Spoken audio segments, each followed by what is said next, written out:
Tuning moteur de persévérance, c'est 8 jeunes apprentis, 2 mécanos d'expérience et leurs acolytes, un projet ambitieux et seulement 15 semaines pour le réaliser.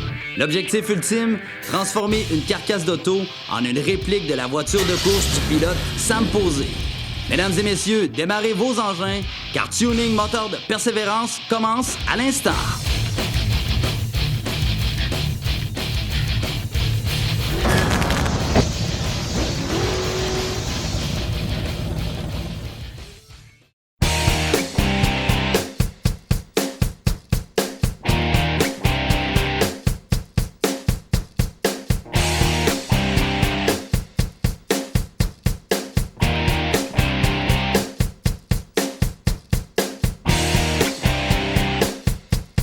Donc aujourd'hui au garage, on s'occupe de quoi déjà? De la barre stabilisatrice, également de tous les tuyaux et les fittings pour l'alimentation en essence.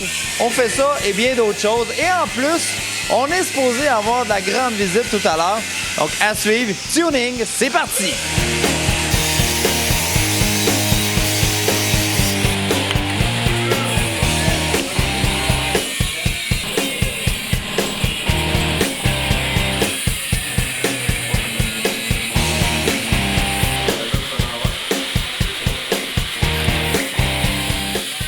On est en train de faire un collet d'étranglement pour la colonne de direction. Ouch, ça a fait mal. Oh. La colonne de steering, man. On coupe ça en deux. Fait que, mais que le trait de buffer va faire que mon trou va être un litre plus petit. Fait que, mais que je sors les bottes de côté, ça va venir s'appuyer sur le shaft, puis il ne bougera plus dans le trou. C'est ça? As-tu compris de quoi? Non, mais sûr, je fais hein? oui de la tête. Pas sûr, hein?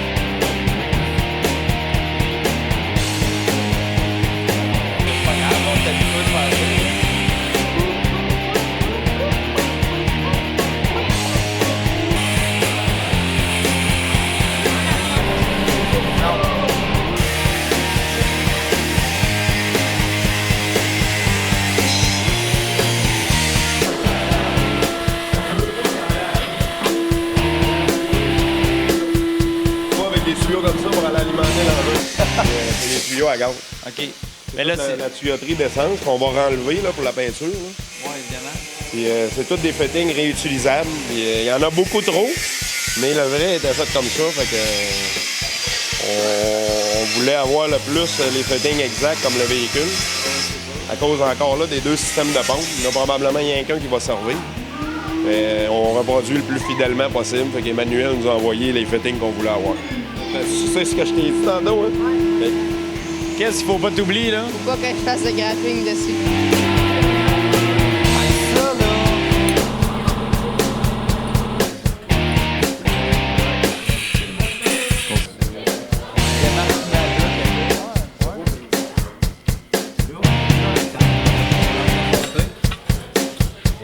Ce qui arrive, c'est que c'est la barre qui tient la stabilisatrice, c'est ce qui retient le véhicule d'un courbe pour empêcher que le véhicule s'écrase trop, ça fait trop du côté droit ou du côté gauche. Fait que c'est ce qui retient, cette barre-là qui tient le véhicule. Là, on avait des braquettes qu'on avait faites, mais on était un petit peu, il a fallu remodifier une petite affaire parce qu'on avait un angle dans le frame ici en dedans. La partie n'était pas droite, on les avait fait 90, mais là, il fallait les revirer un petit peu. Fait que là, on les a recoupés ici, là. Là, il va rester à les ressouder final. Je voulais les essayer avant de, justement, d'installer ça.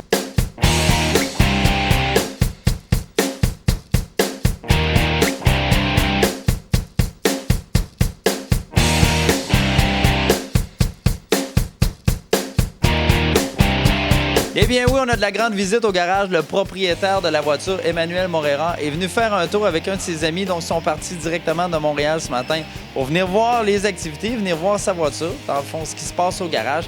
Les messieurs sont arrivés avec un paquet de pièces et ça, on aime ça. Et ils ont amené avec eux une pièce très spéciale. On vous explique c'est quoi.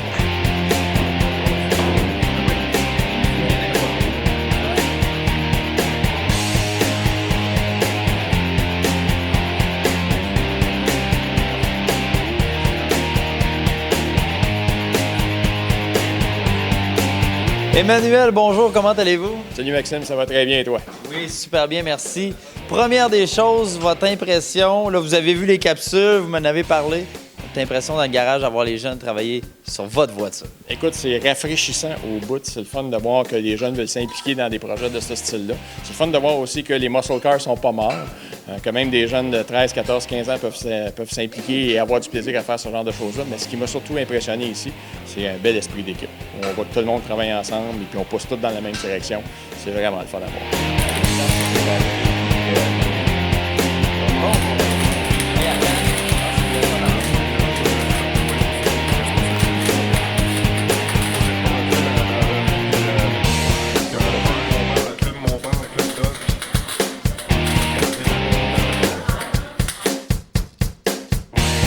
Parce que moi, ce que je fais, c'est que je reprends les capsules de télé d'ici et je les renvoie en Californie au propriétaire de la voiture originale, M. Goldsmith. Et puis lui, il partage ça avec ses amis. Parce que M. Goldsmith fait partie d'un club qui s'appelle SVRA.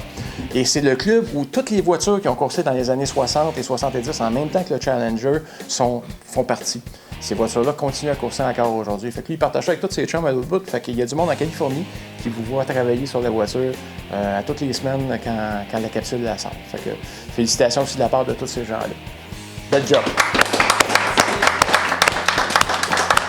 Le propriétaire de la voiture qui est actuellement en restauration, Emmanuel Moreira, il est en contact avec Richard Goldsmith, qui est le véritable propriétaire de la voiture de Sam Posé. Et M. Goldsmith lui a envoyé une petite vidéo, une vidéo qui s'adresse aux jeunes. Et M. Goldsmith a voulu parler un peu de la voiture à nos apprentis mécanos. Êtes-vous prêts? Allons-y. Go, let's go. Hello, my name is Richard Goldsmith. I am the very proud owner of the Sam Posey Dodge Challenger number 77 from the Dodge factory in 1970 Trans Am series.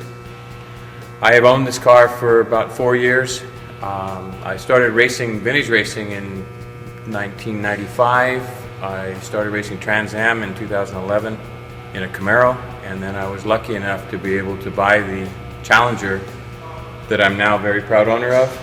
It's a fantastic car. It's got a lot of history.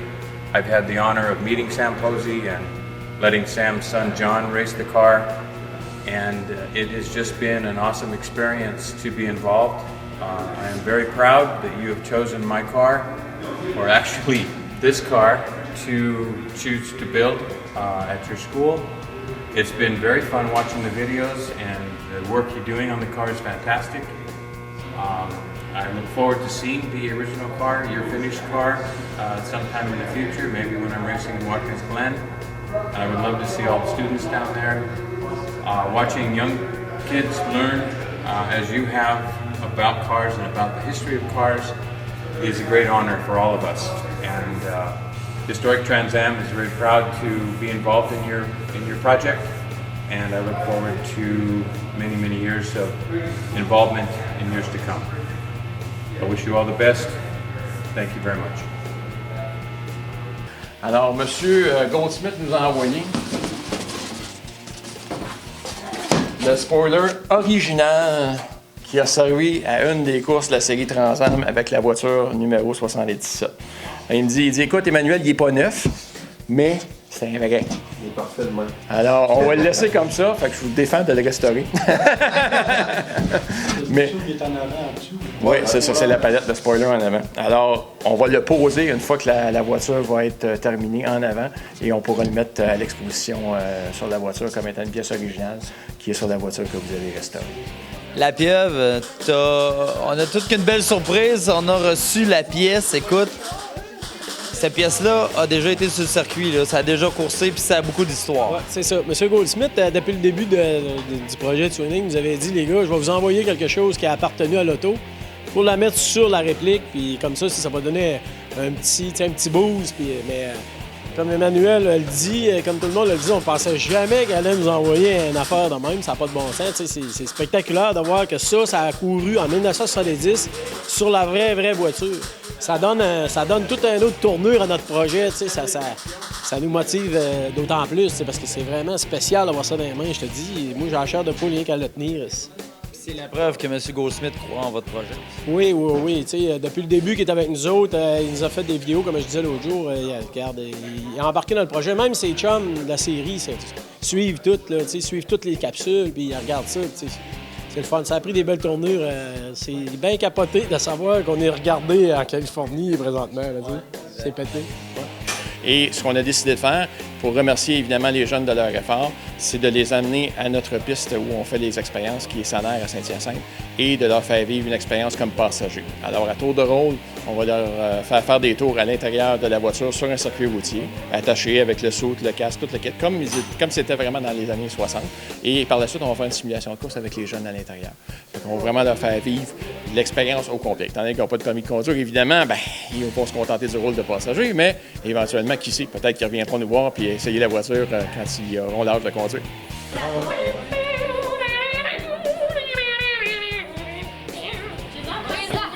Voilà, c'est ce qui complète la capsule tuning moteur de persévérance de cette semaine. Comme vous pouvez le voir, on a accompli plusieurs tâches au garage et on a reçu de la belle visite Emmanuel, le propriétaire du véhicule. Comme vous pouvez le voir, les jeunes s'apprêtent à mélanger de la peinture puis à primer quelques pièces de la voiture. Ben oui, on est rendu là. Donc, on se laisse sur ces images-là. Et voici maintenant ce qu'on vous réserve pour la semaine prochaine.